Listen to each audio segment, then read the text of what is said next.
fini avec les explications. Maintenant, je vais vous expliquer comment vous pouvez déterminer l'équation de la droite passant par un point x, un point A de coordonnées x, y.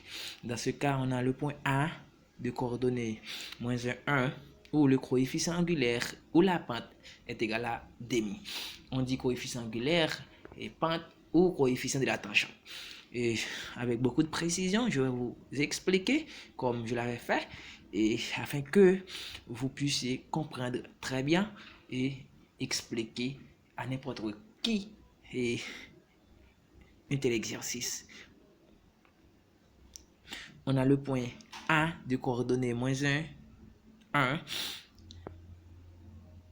et la pente est égale à demi.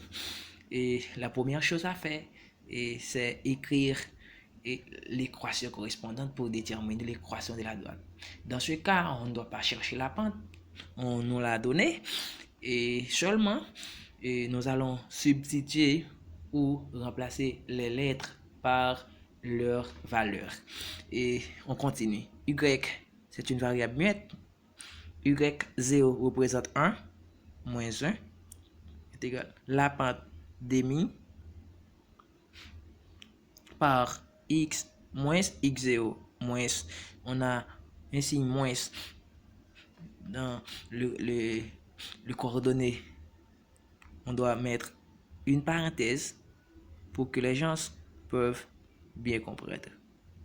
Y moins 1 se maintient dans le premier membre. Demi se maintient. Nous allons travailler dedans de la parenthèse. Et on doit effectuer le produit des signes. Moins par moins nous donne plus. X plus 1. Maintenant, on doit appliquer la propriété distributive. Et je vais vous expliquer. Et dans ce cas, lorsqu'on arrive dans ce point, vous pouvez distribuer ou appliquer la propriété distributive. Et je vais vous expliquer cela d'une manière très simple. Et il faut qu'on multiplie les deux membres par le dénominateur de la fraction pour que les choses ne se compliquent pas d'une manière exagérée. Nous allons multiplier les deux membres par 2 afin que ce dénominateur puisse simplifier. 2, le premier membre 2 par y moins 1 est égal 2 par demi par x moins 1, x plus 1, pardon. Ici, on peut simplifier. Ici, on peut distribuer. La propriété distributive 2 par y nous donne 2y. Plus par moins nous donne moins. 2 par 1 nous donne 2. Est égal. On simplifie. Il nous reste x plus 1. Maintenant, nous allons exprimer l'équation sous la forme implicite.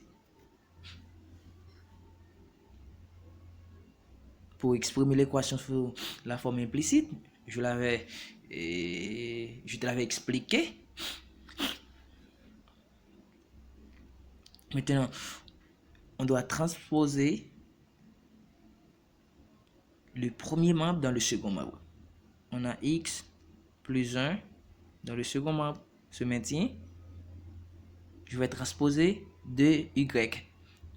2y était positif, va passer à être négatif.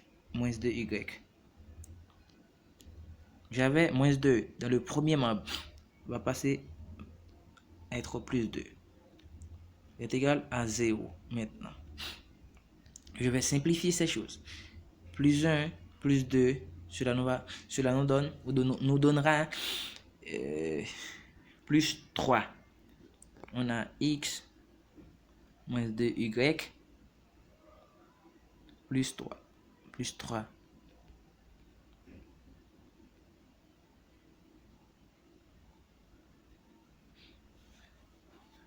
Cette équation, maintenant, s'exprime sous la forme implicite. Pour exprimer l'équation sous la forme explicite, seulement on doit déterminer la variable y. C'est une chose très facile. J'espère que toutes les personnes peuvent la déterminer.